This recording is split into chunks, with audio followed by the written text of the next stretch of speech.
नारद जी अपने ही पूर्व जन्म के बारे में बता रहे हैं। अहम पुरातीत भवे भवम मुने दास्यास्तु कस्याश्चन वेदवादिना। हे व्यास जी, पूर्व जन्म में दास्यास्तु, मेरी मां दासी थी और मेरे पिता वेद पाठी ब्राह्मण थे। पिता वेद पाठी ब्राह्मण और मेरी मां दासी। दास्यास्तु कस्याश्चन वेदवादिना।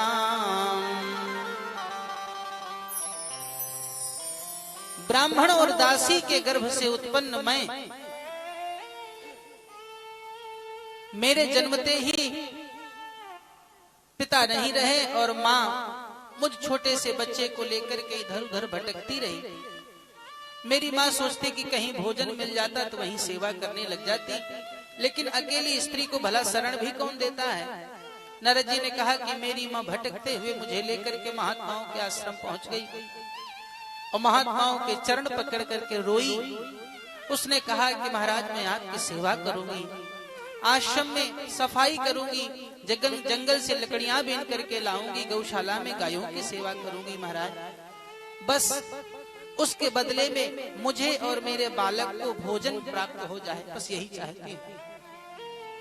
नारद जी ने कहा कि व्यास जी, महात्मा इतने दयालु थे, उन महात्माओं ने तुरंत ही मेरी माँ को शरण दे दी।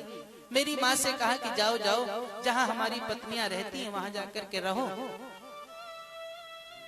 और आश्रम की सेवा करो, खूब भोजन पाओ, प्रसाद पाओ। मेरी माँ उसी आश्रम में रहने लग गई। एक समय जब चातुर्य मास का महात्माओं का आया, महात्मा 4 महीने वर्षा ऋतु के कहीं अन्यत्र गमन नहीं करते हैं, तो चातुर्य मास करने के लिए बहुत सारे महात्माओं का झुंड उन्हीं के आश्रम पर आ गया।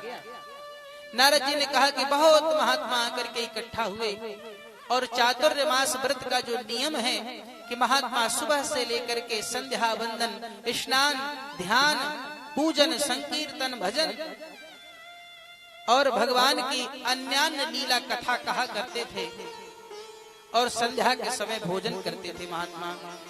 नारद जी ने कहा कि मेरी माँ भी जल्दी जल्दी घर के काम काज को निपटा करके महात्माओं के द्वारा सुनाई हुई कथाओं को सुनने के लिए बैठती थी। तो अकेले नहीं जाती थी, मुझे लेकर के साथ में जाती थी, क्योंकि मैं छोटा था, मुझसे अत्यंत स्नेह था, इसलिए मेरी माँ मुझे साथ में लेकर के जाती थी, कथा सुनती थी। नारद जी ने कहा कि मैं भी बैठ करके बहुत ही ध्यान से भगवान की उन कथाओं को सुना करता था। महात्मा जब एक बार भोजन करते, महात्माओं की जब पंगत लगती तो सबसे पहले महात्मा भोजन करते थे। नारद जी ने कहा कि मैं दासी का पुत्र था, इसलिए पहले तो भोजन नहीं कर सकता था। महात्मा जब सारे महात्मा भोजन कर लेते तो ही मुझे भोजन मिलता था और बालक होने के कारण बहुत भूख लगती थी। सो महात्मा जैसे ही पत्तल छोड़ करके उठते तो मैं दौड़ करके महात्माओं की पत्तलों पर जो जूठा भोजन बचा रहता था उसी भोजन को उठा उठा करके जल्दी जल्दी खा लेता था।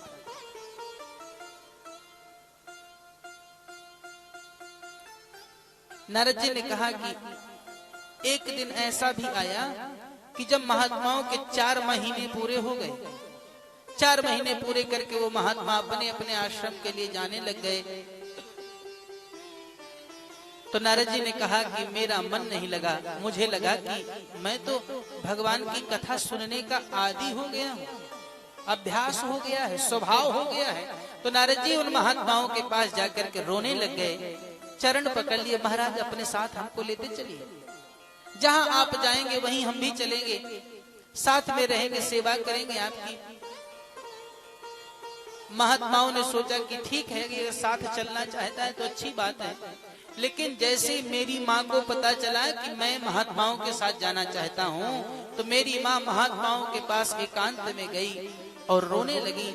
उसने कहा कि महाराज, आप अगर मेरे बालक को ले जाएंगे तो मैं कैसे रहूंगी। एक यही बात एक यही मात्र मेरा बालक है जिसके सहारे मैं अपना जीवन बिता रही हूं।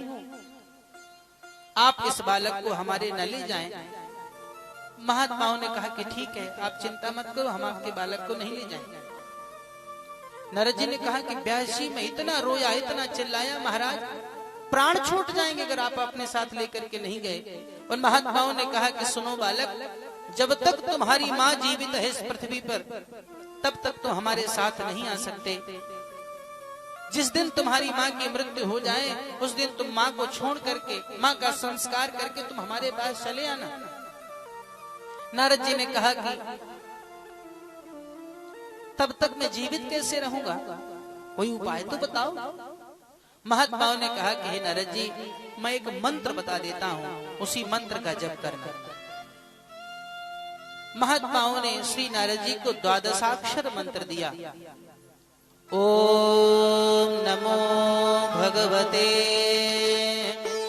वासुदेवाय, ओम नमो भगवते वासुदेवाय। महात्माओं ने कहा कि सुनो, इसी मंत्र का जप करना जब तक तुम्हारी माँ जीवित रहे। माँ की मृत्यु के बाद तुम आकर के मधुवन में यमुना के किनारे इसी मंत्र का जप करना और भगवान की आराधना करना। नारद जी ने कहा कि महात्मा तो चले गए, मैं उसी मंत्र का दिन रात जप करता। मुझे लगता कि अगर मेरी माँ ना होती तो मैं महात्माओं के साथ अभी चला जाता।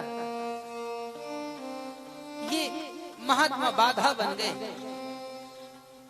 माँ बाधा बन गई मेरी। नारद जी ने कहा कि एक दिन ऐसा आया कि मेरी माँ गाय दुहने के लिए गौशाला गई हुई थी, शाम का समय था। एकदा निर्गताम गेहात् दुहंती निशिगाम पथि। मेरी माँ गाय धोने के लिए संध्या के समय गौशाला में गई। ठीक उसी समय सर्पो दशत्पदा पृष्ठः कृपणः कालचोदितः। मेरी माँ देख नहीं पाई, सर्प के ऊपर पैर रख दिया और सांप ने मेरी माँ को काट लिया। मेरी माँ मृत्यु को प्राप्त हो गई। छोटे छोटे बालक दौड़ दौड़ करके मेरे पास आए, चलो चलो तुम्हारी माँ को सांप ने काट लिया, मर गई। नारद जी ने कहा कि व्यास जी, जब मुझे पता चला कि मेरी माँ सांप के काटने से मर गई तो मेरा मन अत्यंत प्रसन्न हुआ। मुझे लगा कि महात्माओं ने कहा था कि जब माँ मर जाए तब आना, अब अच्छा हुआ, अब तो माँ मर गई।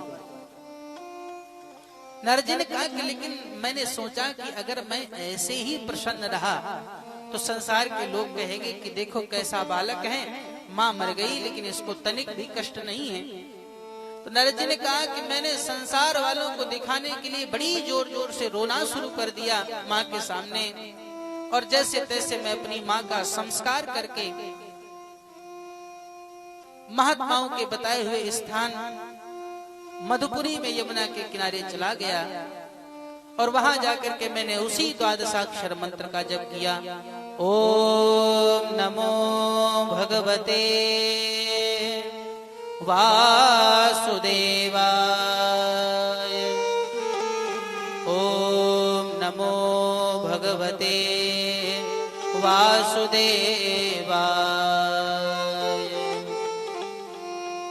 नारद जी ने कहा कि अभी मैं मंत्र जब प्रारंभ ही किया था मैंने, उसी समय मेरे अंतर हृदय में भगवान की एक दिव्य अलौकिक छवि प्रकट हो गई।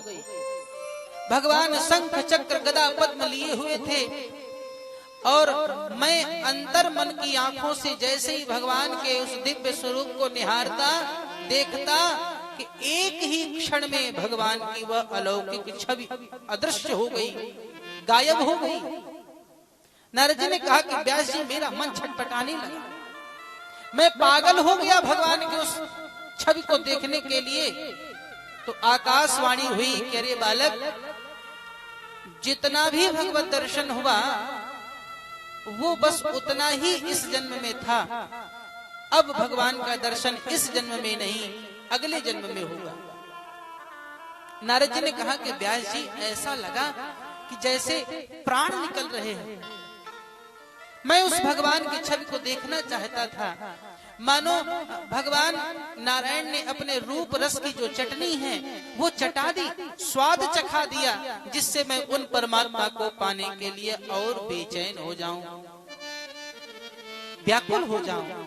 और उसी व्याकुलता में हे व्यास जी, एक समय आया जब मेरा शरीर पूरा हुआ, मृत्यु को मैं प्राप्त हो गया। नारद जी ने कहा कि दूसरा जन्म मेरा महात्मा ब्रह्मा के शरीर से हुआ। और आप देख रहे हैं मैं ब्रह्मा का पुत्र नारद हूं। पूर्व जन्म में तो दासी का पुत्र था, लेकिन इस जन्म में महात्माओं की सेवा करके, महात्माओं के सत्संग के कारण, झूठे भोजन के कारण मुझे नारद योनि प्राप्त हो गई, मैं नारद हो गया। और व्यास जी देखो कितनी भगवान की कृपा है कि मैं कभी भी भगवान का दर्शन करने वैकुंठ जा सकता हूं।